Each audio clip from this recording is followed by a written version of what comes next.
My name is Maggie Kulyk. I am the CEO and founder of Chicory Wealth, and it is a pleasure to be with you this morning. I am today in California visiting.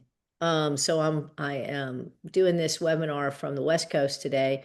I'm looking at the names who are on our participant list. Most of you are here on the East Coast.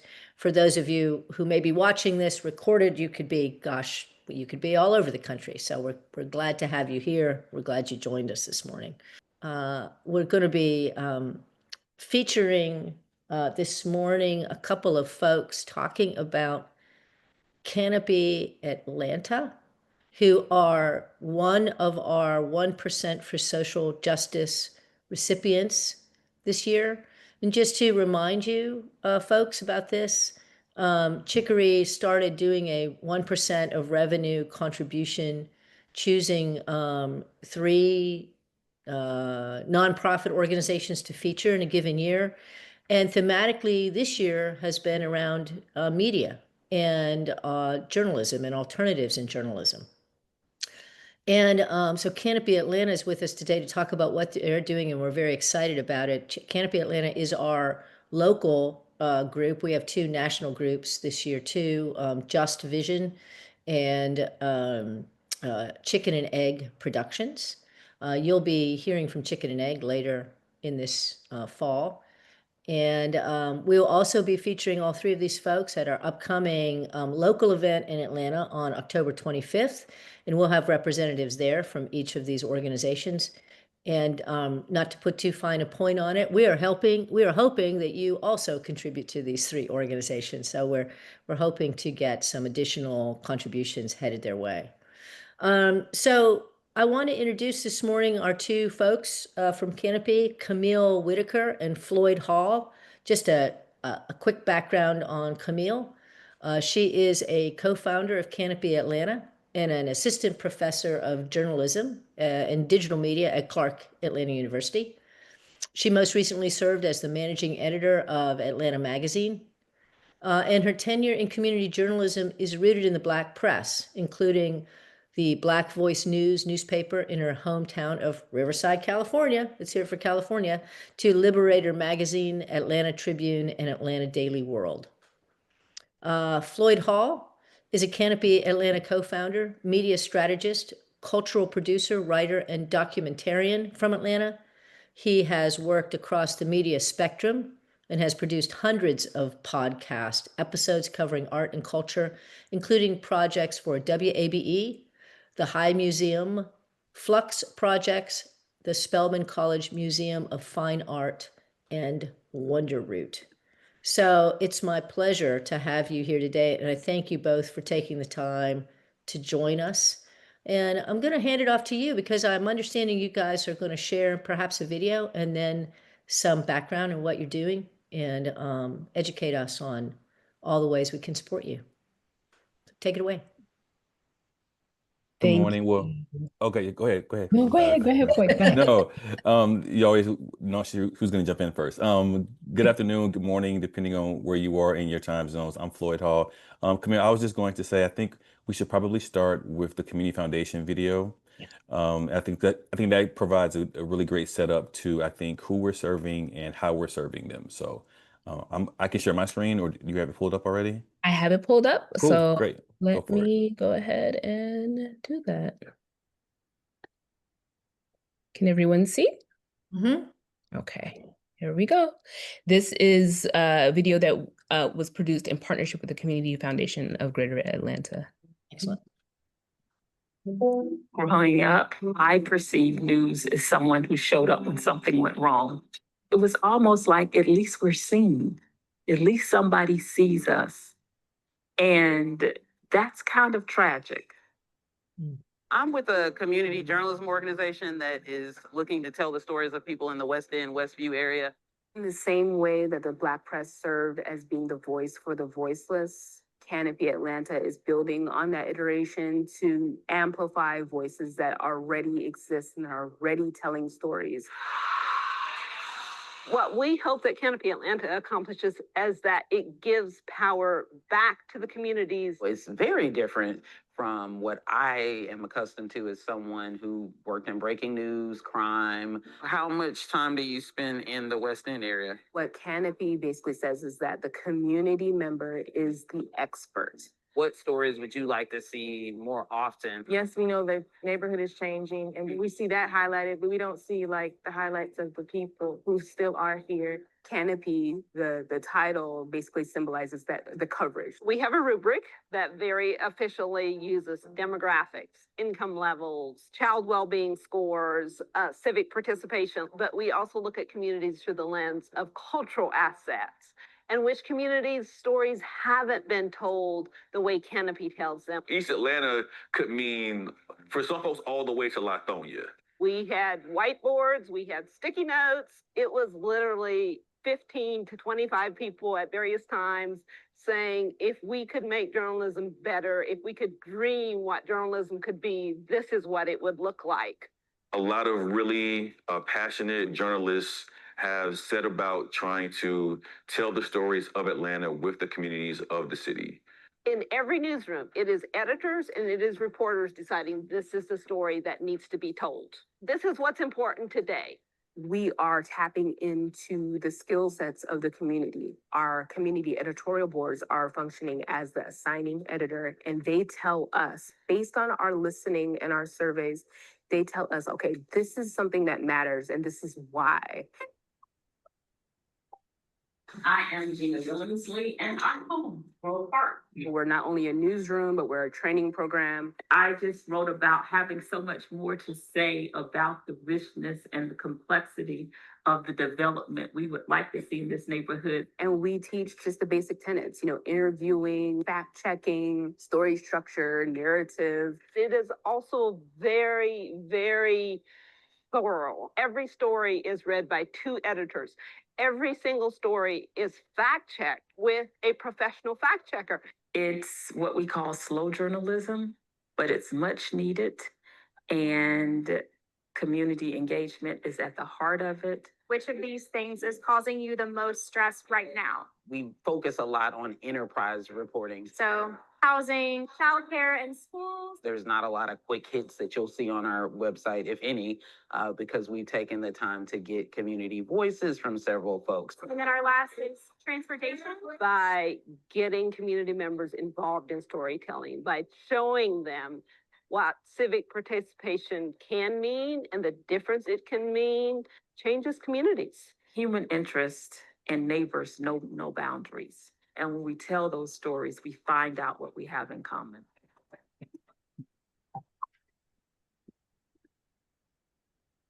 Tesla's stock is crashing. The headlines say Elon's empire is collapsing.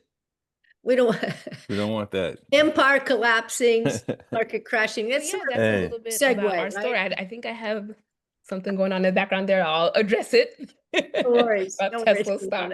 But Oh, good. yeah, that is a encapsulation of our story. Every time I watch that, it just warms my heart. You're seeing there one of our other co-founders, Marianne Martin. And she was one of 6 that got together to start Canopy Atlanta. You might recognize some of the other names: Sonam Vashi, Max Blau, Mike Jordan. And then the 6 were among about 20 or so that got together, maybe about 2 or so years before we actually launched in 2020 and they were coming from all different parts of the journalism ecosystem in Atlanta. And we basically got together on a dark and stormy night. And I always say it's dark and stormy, but I don't think it was dark or stormy, but I'm adding that dramatic there. It was a very intentional gathering of journalists from multiple walks of life, just basically trying to figure out how we can do journalism differently. And this is what emerged from that moment. Miss Gina, the last voice that you saw in that video, she actually started out as one of our community editorial board members, a community journalism reporting fellow. She came on staff as a community engagement coordinator. She also participated in our advanced training fellowships. Right now, she is working in our innovation lab on an investigative journalism piece. We look at Miss Gina as our North Star in terms of how we see Canopy growing and continuing to exist, how it can really change communities, like how Marianne mentioned in the video. And she really is the one that is like our core and our anchor and for the work that we do with Canopy. I'll add to that. I think what you all saw in the video, can you hear me? Yes. Okay. 14 times bigger than. So, what you heard or saw in the video, I think, is some of the work that falls into our major categories in terms of how we do what we do. So you heard the mention of a rubric. We select the neighborhoods that we focus on via a pretty elaborate process of trying to um, um, receive feedback from the community. We're looking at some data that might help inform that. And then we allow our stakeholders to be involved in that process and vote. And then we sort of tally everything. And then we will allow that rubric to determine the next set of issues, of community issues that we decide to produce.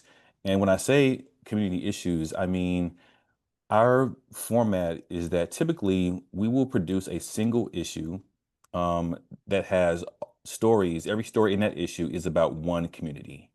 So we move neighborhood by neighborhood or city by city in the Metro Atlanta area, and we define that footprint as the city of Atlanta plus all of, well, Atlanta is in Fulton County primarily and DeKalb, but typically it's Fulton County and all of the counties that border that county. That's where we have staked out as our initial footprint.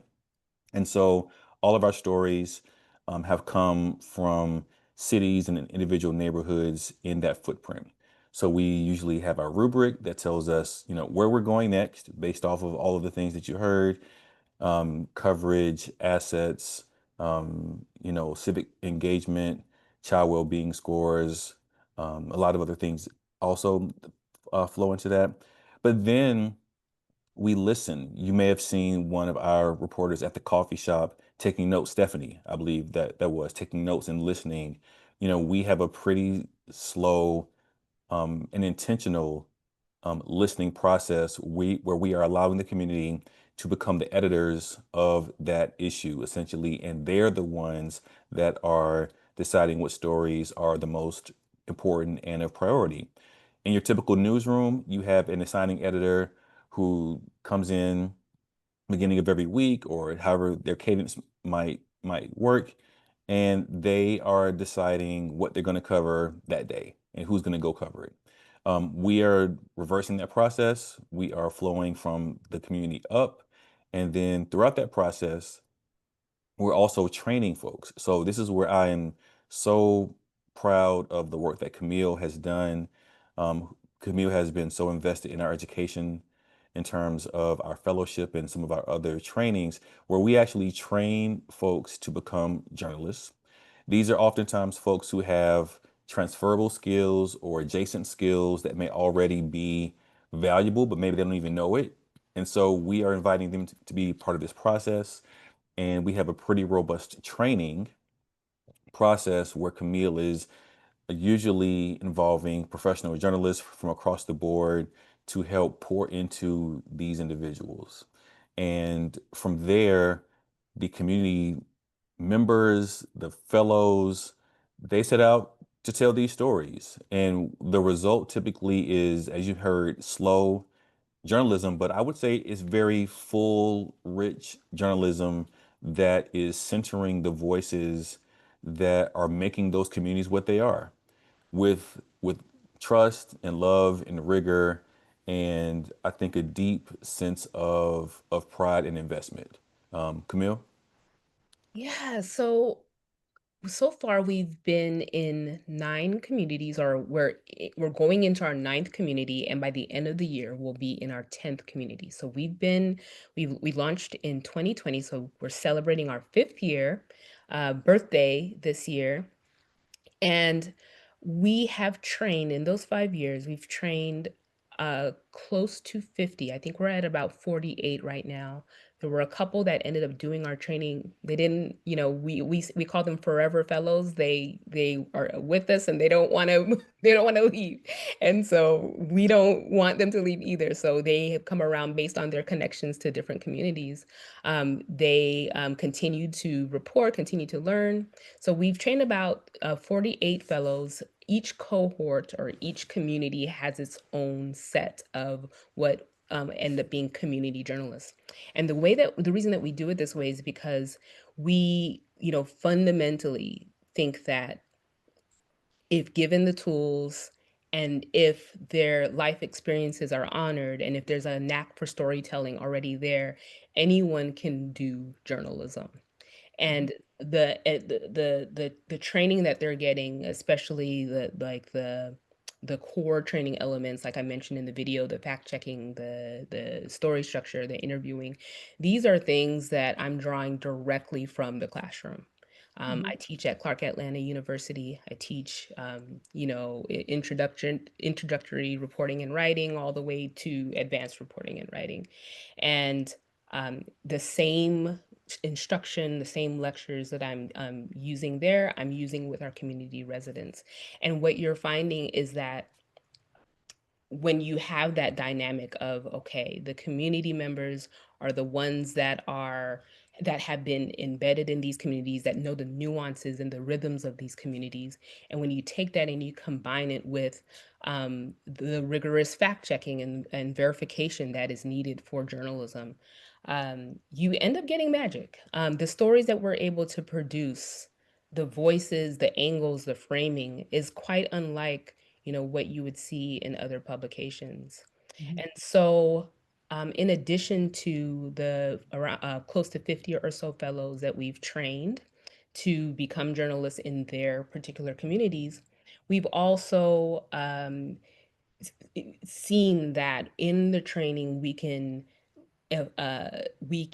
affect civic participation and civic behaviors, right? And so we ended up bringing on the Documenters program. It's a national network of programs that pay community residents and train them to cover public meetings. So we cover any kind of agency or municipality in the metro Atlanta area. What we're finding is that most of the time we're the only ones in the room, whether it's the public or a media entity. And so picture an army of documenters kind of going around, taking notes, having a firm understanding of Open Meetings Act, the law around how you can observe and document public meetings, and then being able to inform their communities about it. And so we have trained since 2022 about 200 documenters to cover meetings. In addition to that, trained and paid as well. In addition to that, we have our community engagement team that Floyd mentioned. We spend a long time in every community training or being in conversation with community members, but we're training sometimes fellows, we're training community members to do that deep engagement, that door-to-door, on the ground engagement with folks, not just surveying, and just really engaging in a conversation. So far if we can even quantify it, we've been able to quantify, I guess, around 1,400 conversations that we've had. And those conversations, like Floyd mentioned, directly result in the stories that we produce about the community. In our pilot, the Atlanta Reporting Project, Max Blau, one of our co-founders, this is where the idea came from. I wanted to share this with you. So he wanted to do some reporting in South Atlanta to in the Pittsburgh area specifically to learn about or to see what the community wanted to talk about, basically what they wanted him to do journalism over. And when he first went down there, he initially thought that they might want to talk about, let's say, gentrification or housing affordability. And like Floyd mentioned, traditionally in newsrooms, you have an idea, or you might gather around a table and editors discuss what the issue is going to be, and what the reporting is going to be, and even the angle. The angle is even predetermined, right? And then you go into the community, you report, you publish the story, it gets clicks, you never return. And that often, a lot is that's not all the time. We're seeing a lot of changes in how reporting is done in the city, but oftentimes across the board, that's how journalism tends to be done. And we call it extracted journalism, parachute in and kind of extract from the community. What we're doing is more generative journalism. So when Max went down there, he asked community members, what do you want to talk about? And they told him that they wanted to actually talk about the aftermath of the Atlanta public school cheating scandal. They wanted to see how everybody was doing. Is the community well? And that is what he ended up training 3 fellows, and that story that resulted from that ended up being on the being published on the front page of the Atlanta Journal-Constitution. So that is what let us know. That was the seed that let us know, like, okay, this is the way that we need to do journalism going forward. And ever since then, it's just been like, what does the community has the answers? What do they say? How can we make sure that we are incorporating their lived experience, their insights, their wisdom into our reporting? So in addition to the fellows, we have the documenters, and then we also have, I mentioned, advanced fellowships. So we have like a cost of living we have so many programs. It's lovely. So we have a cost of living program, and then we have fellows that focus on housing affordability. We had an elections project, and we had fellows that focused on elections and voting. A quick point of impact of the 20 or so precincts that we went in and we observed prior to the last election, about 17 or so we were able to note increased civic participation from the previous election based on us just kind of going in and talking and finding out about what their issues are. So our training program, our community engagement, those are the anchors of what we do at Canopy. And it's just it's something that Floyd talks about the multiplier effect. Could you talk a little bit about that, Floyd, like, but just how it's just expanding and expanding in impact and influence? Yeah, one thing that is pretty consistent across communities is that people are always talking and telling stories, and there, there is an infrastructure there already, whether it's at the parks, whether it's at the grocery store, whether it's at the coffee shop. People are already naturally talking. But what I think what we try to do is to empower, or create some structure in place to both make it responsible, to give people the agency to be the voices of record in their communities. But then, you know, empowering folks to stay committed and stay invested. And so we've seen in some of what Camille mentioned is that when we are investing in journalists, we are investing in a handful of individuals over time, but then they are then activating their communities. So we're activating them. We're hopefully being a catalyst for them, and then they're becoming a catalyst for their community. And I think that feels like impact. And that feels like how, like that feels very rewarding in many ways, but also I think it's become um, the norm for us because we've been invested in this work. But what's been great is that we've now seen other entities begin to adopt, some of our our practices. We have been fortunate enough to be recognized by our peers. We've received multiple Atlanta Press Club awards for the work that we've done. And I think most of those have been in the space of innovation, Kamille.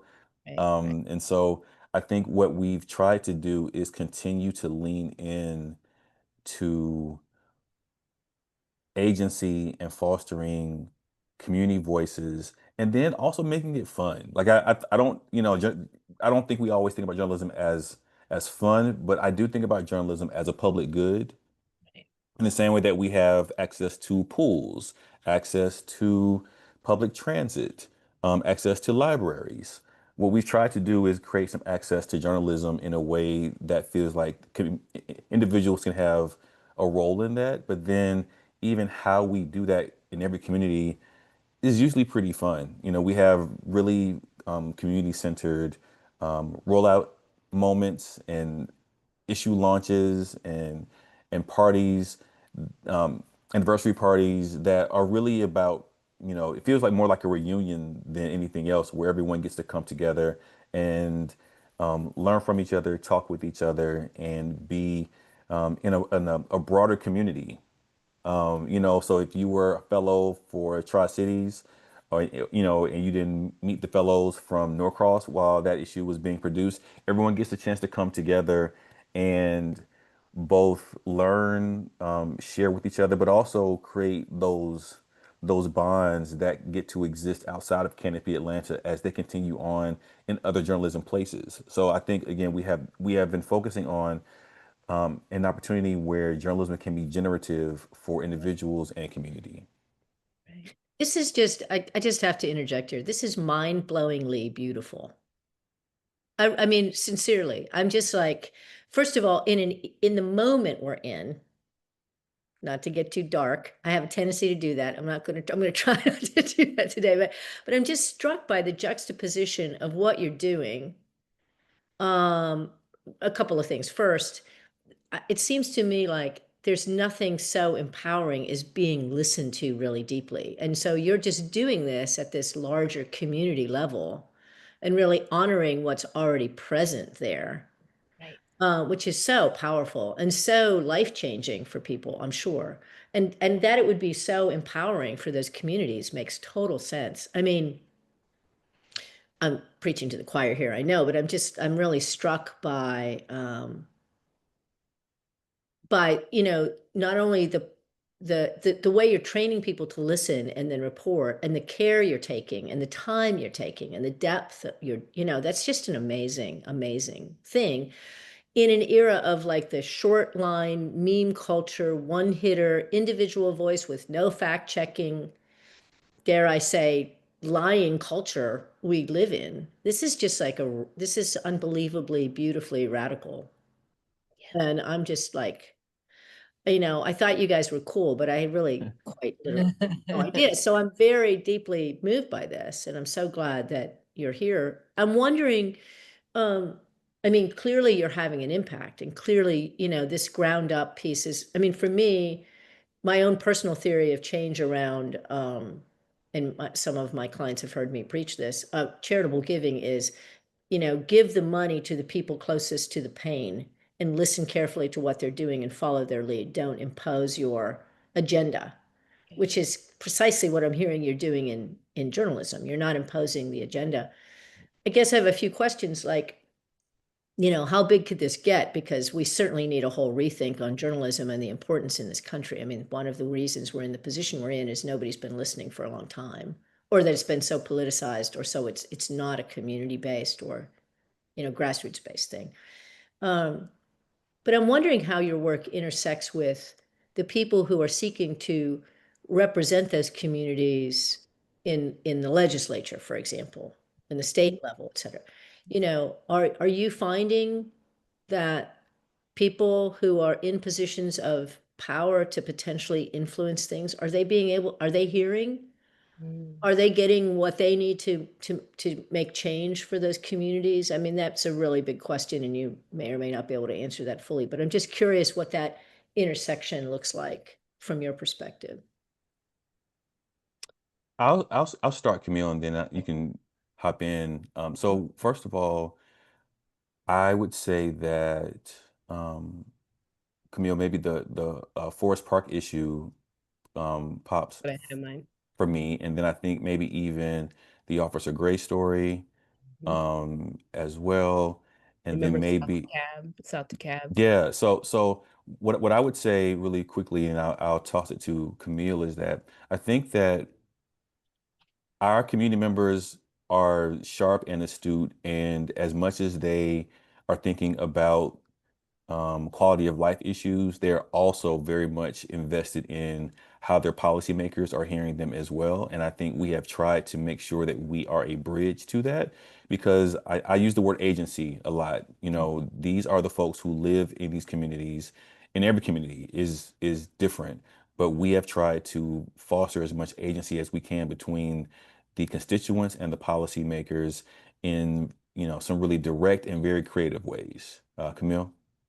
Yeah, so I'm thinking of, in addition to the ones that you've mentioned, Floyd, there's also our Atlanta Living Labs that we had throughout the metro area as a part of our cost of living program, where we had representatives from whatever respective municipality with respect to whatever subject matter. So let's say it was transportation, we had someone from the transit system, or in South DeKalb, we had a commissioner, a candidate for commissioner, come to our launch in Forest Park. We had one of the city council members come to our gatherings to hear, because they weren't hearing in other ways, to hear what we were gathering, the information that we were gathering in terms of what are the what are the needs, what are the cares. You do have that direct interaction, of course, with our documenters. But another one that I wanted to bring up was that we have been involved in trainings where, and this speaks to what Floyd is talking about like the creative approaches. We did a deep listening training with the Atlanta Regional Commission, their Regional Leaders Institute, where they are leaders in respective industry gathered to figure out how to approach transportation issues. And of course, that has many intersections. So we basically said our model of doing deep listening for journalism can be used for deep listening to inform policy, and to actually reach the community stakeholders that you're trying to reach. Oftentimes, um, y- uh, policy comes about in ways that, with all earnest efforts in place, you do have earnest efforts in place to reach community, but sometimes it's not if you are not approaching it in certain ways. And so we did a community engagement deep listening training, and they left that space saying, okay, now we have a model for how we can get community feedback so that our policies that we're recommending regionally reflect the needs of community, even just that alone. And so I feel like it's a small, well, we're starting small, we're starting at the seed level. But I think if we kind of continue that activity over time, and if we're able to continue that activity over time, we can make big change. Are you in collaboration or coalition with other entities like yourself in other parts of the country? And can you say a little bit about this model and how it's being used a little bit? If it is, I'm hoping it is, praying it is. So when we launched, I can remember counting on one hand like how many nonprofit new startups there were. We were in like a class that included City Bureau, which is in Chicago. Um, is it the Texas Tribune, Floyd? Texas Tribune, we had Lead New Orleans. Um, Outlier Media in Detroit, Signal Cleveland, Resolve Philly. These were entities, these were nonprofit journalism entities that had various forms of what we have. Canopy Atlanta, I believe, is the only one that has the community editorial board, the training, in addition to being a publication. But we are in community. And if not in from the host, from the nonprofit side, also the documenter side of things, where each documenter's program is housed at a similar publication or news organization. And so we're constantly having conversations about, like what the news landscape is going to be looking like. And so you'll see in every major city, there should be a nonprofit newsroom that is trying to change the way journalism is done in their particular city. And then there's also this new initiative that was launched maybe a year now. I think it's either a year or 2 years old, called Press Forward. It's a national initiative that where they are trying to drum up, philanthropic support for local journalism. And that includes nonprofit and for-profit journalism entities. And so if you look into Press Forward, you'll see the different kind of configurations that are happening throughout. There are like news collectives and collaborations and infrastructure and ecosystem um, uh, like groupings, coming together and depending on the particular needs of the state or the region. So in one area, they might have a need for more infrastructure and ecosystem building. In another, they might be hyper focused on specific news sites. And so that is changing the way that journalism is looking as well. Couple of questions from our chat. First, and by the way, thank you for that, Kamille. I didn't mean to just jump right off you there. How do you attract people to participate in your program? How do they find you, or is that they find you because you walk into their community and people are ready to talk? How's it work? I would say that usually when we are beginning to work in a community, we are reaching out to, well, I think you may have heard the term, asset-based Yeah. journalism previously. Yeah. We like to start there in many ways. What are the community assets in a particular neighborhood that feel like are thriving, important places of note in those areas? And so we typically start with our relationships that we may already have there. We start, with those locations. We start with existing structures of sort of, public infrastructure. In the Atlanta area, I would say, for those, I'm not sure where everyone here is from, but Today, most folks here are local. Yeah. okay, yeah. So, that, there we have a pretty sprawling metro Atlanta area. But there are, we're all sort of broken up into very different small cities or localities. And so usually we most of us know someone over, two neighborhoods over. And so we would usually try to both position ourselves, in those areas. But I want to highlight the fact that we take this work at a pretty deliberate pace and we intentionally are moving slow.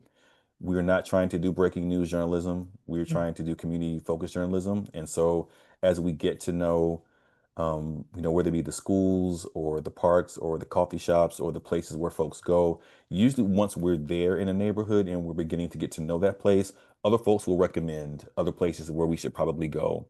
And then it becomes a space again where we're listening to them. We will start with what we know, but we're willing to really push that to the side in favor of what is being communicated by the residents of that area. And then we typically sort of follow the breadcrumbs from there. Gotcha. And when you say, I'm going to go to the next question here in just a second, but when you say community asset, I just heard you say things like a school, or like, can you name some of those things that you would be understanding the community? Sure. A community asset, and one of my favorite parts about every issue, that we do a community asset map, which is not a Google map, um, informationally accurate. Like you won't be able to navigate yourself from this map, but it is a map of all of the important community assets that that neighborhood has deemed important. It could be a church, it could be a hair salon, it could be a bowling alley, it could be the mall, it could be a park. Obviously, it could be any place, any usually public facing place, school, park, gathering space, restaurant that the neighborhood has deemed this was an important place in our neighborhood. This is what helped keep us together during COVID or during the shutdown during COVID. Or this is where, in the 80s, we had the best basketball teams in the state, and we would come here after the basketball games, and this was our gathering place. Like all of that, all of those instances, all of those core memory places are assets to a community. And so we will usually create a map that shows thank you, Camille, Oh, yeah, perfect. that will show all of those community assets according to the members of the neighborhood. So when we say community assets, again, you probably would not want to navigate based off of this map, but there's some amazing landmarks based off of this map. Everything from medical care places to libraries and churches. So this is how we are gathering another form of storytelling from the community in terms of the actual location that they're in. Yeah. I love this. I grew up in a really, really small town, like up in northwestern Pennsylvania, 1,600 people, one stoplight, a high school that drew from probably a 20-mile radius. And it's interesting, as you say, Atlanta's a sprawl, but Atlanta really is a whole bunch of small towns strung together, viewed from a different perspective, right? Right. And that's sort of what I'm seeing here. It's really fascinating, really fascinating. This is awesome. Beth asks, where does most of your funding come from? So most of our funding comes from foundations, Mhm. national and local. And then we also receive funding from individual donors Mhm. and major donors. And then we also have a small amount coming in from consulting as well, like I mentioned with the deep listening training. Right. Okay. Okay. So, as someone who's very interested in the intersection of, you know, grassroots-based philanthropy and foundations and all of that, do you feel like your foundations get you? Do they understand you? That is to say, are they feeling, are they feeling I mean, we're not going to send this out to any foundation, so you can, I know you're like, I don't know, do I want to answer that question immediately after I asked it? I guess what I'm asking is, do you feel as if you're in a kind of trust-based kind of relationship with your funders, more broadly speaking? And if you like, yeah, my funders might hear this, so I'm not sure I want to answer that. I can appreciate the political question there, but I guess I'm wondering like how much people really get what you're doing, because it seems to me very, very powerful. Camille, I'll start first. Yeah, yeah. Let me start. Um, Thanks, Floyd. Sorry. no, the folks who have supported us, I think really do get us. Yeah. I think there is a deep both appreciation and joy for the work that we do. And I think that it's important to have both of those feelings, the appreciation and the joy.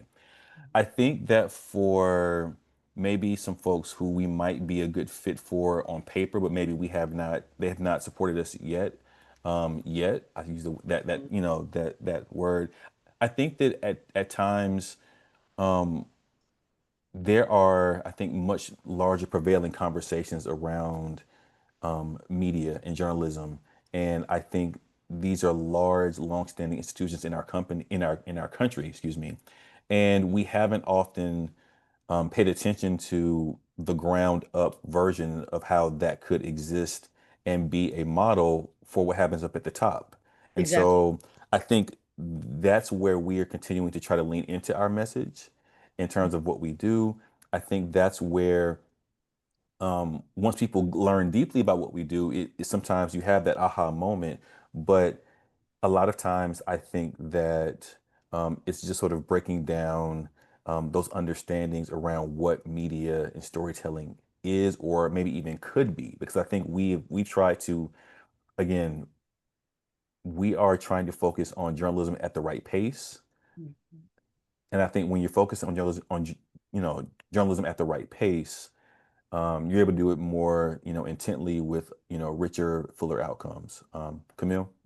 Yeah, and I remember when we first started out, and this was before we even had our first community that we went into, we did our SWOT analysis, and one of the things that came up was like, can will will this kind of journalism be funded? Because we didn't have a model, especially in Atlanta at that time. We didn't have any other entity that looked like us and that was going to do things like us, or do things like how we were planning to do.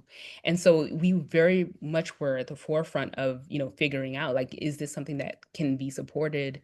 And I think what we found is that not only, are the ones that the ones that support us are really, they're really dedicated and they're really committed. But we've also found out that we have support in other spaces other than media, right? So education, that's a space that we didn't even realize that, like, that, that's what we're doing, workforce development.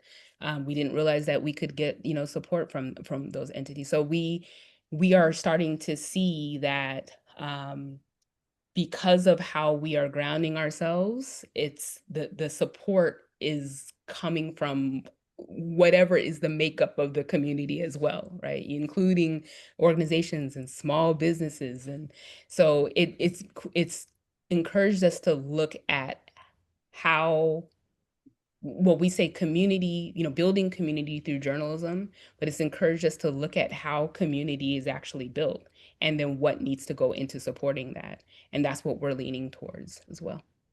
Yeah, I'm struck by how much process is the thrust, even not that the product in the sense of the actual story doesn't matter. The telling of the story is very important, but how you get to that story. I mean, I'm sitting here thinking about how people don't read anymore, and we're so used to this sort of like soundbite video culture, TikTok thing, right? Which I'm not saying it doesn't have its place, but it's a much different kind of medium. But there's something like in your process that seems every bit as important, if not more so, than the actual product. That is to say, not that the story doesn't matter. The story very much matters, but how you got to it and how it's built seems every bit as important as. Am I You are misreading that? speaking Floyd's language. That is Floyd's Is that take. Floyd? Okay. God, I'm feeling you right now. This is Floyd. Go Yeah, ahead, no, Floyd. no. I mean, this is where I am so passionate, and have been for, I think, since we started here. Is that, like, this is the beautiful part of what we do. This is the longest lasting part of what we do. I think the way in which we are engaging people, the way in which we're engaging community, the way in which we are building bonds with community members who maybe did not know that they were in community with one another, or it didn't feel like it.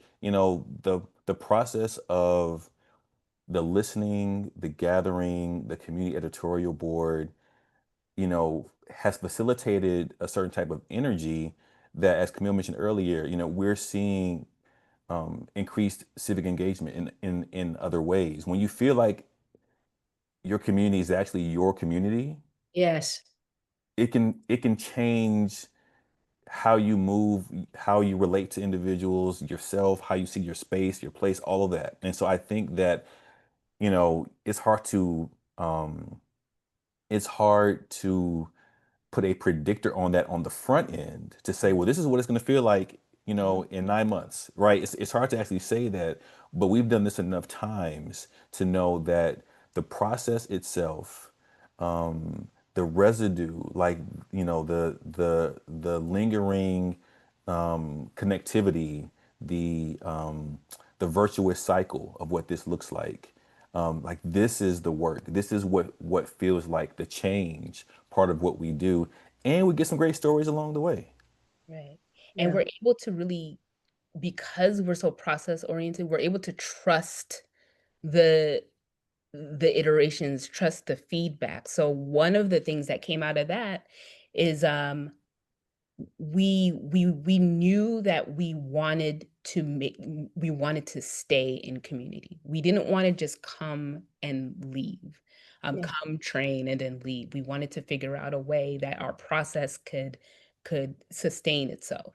And so just this year, we launched our community notebook, and that has given us a new process. And what that is it's basically continued reporting for each of the communities. So we say we're currently in Collier Heights right now, but we're doing listening in Clarkston.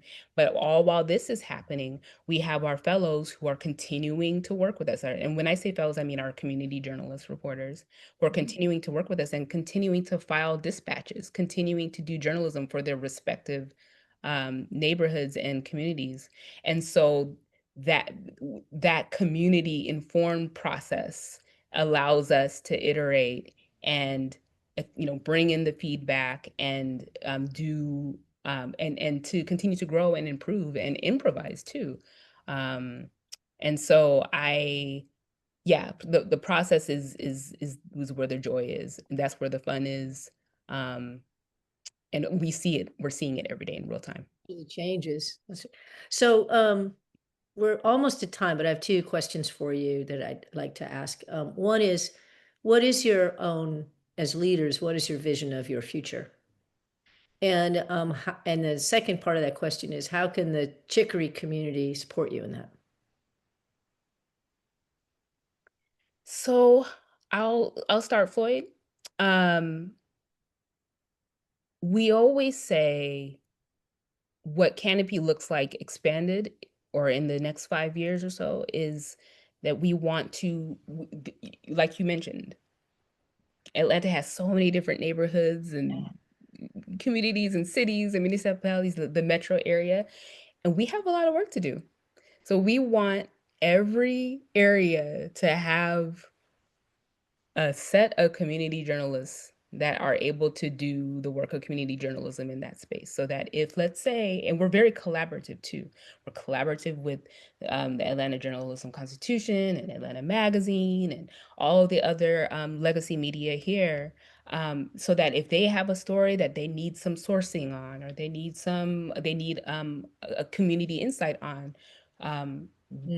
there's journalists there that can speak to the needs of the community. And so I see that. I know that we all see that as our future, just continuing what we're doing and expanding it to more communities, impacting the civic landscape as well. And we know that narrative, often drives resources. So we're looking to see like the long-term outcomes of our work and the work of the communities.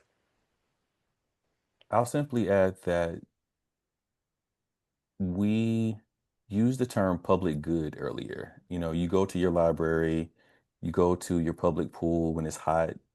You are engaging with resources, and maybe sometimes you don't know how those resources are supported or get paid for. But you're glad that they're there. You use them, and hopefully they provide something really important to your life. I think that we see Canopy Atlanta journalism, period, but in particular the way that we do it as a public good. But we also want to be transparent about that. This does take support. It is not something Yeah. that's that magically exists, and so we are wanting to continue to pre-fund community issues. We're always sort of, gathering support along the way, but it would be great if we could, pre-fund an issue, knowing that we had the funding for an issue already set aside. I think that, these are ways in which we're considering how are we doing advanced fundraising? How are we doing multi-year fundraising in ways that help us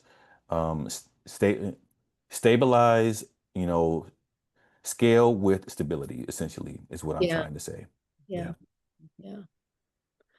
Well, this has been great. I've really enjoyed hearing your presentation, your story about stories and community building and all of that. And I know you're busy, you run a nonprofit, I support nonprofits, and I know you're taking time out to come visit with us and educate us. And I just really want to say how grateful we are for that, and grateful for your work, and really I'm grateful and honored to be able to support you. And hopefully what will happen over time is that your vision will come true. I know the feeling of living in Atlanta and living in a community I now live in. I'm relatively new to my little piece of it, and kind of feeling connected, but not really feeling connected in what it's like. And I just see so much opportunity in that connection and the stories and the resources. It's really kind of amazing. So congratulations on your work. Thank you for your vision. I hope we get to see you and meet you, or at least one or both of you, perhaps in person in October. That would be great. I just want to say to those of you who joined today and to those of you watching, thank you again for joining us here at Chicory. We are, as you know, we're in the business of what we call wealth management. And this is an example of how broad wealth really is and how there's community. I love that community asset piece. We think of ourselves as a community, and we want to be in the business of supporting thriving communities. So thank you again.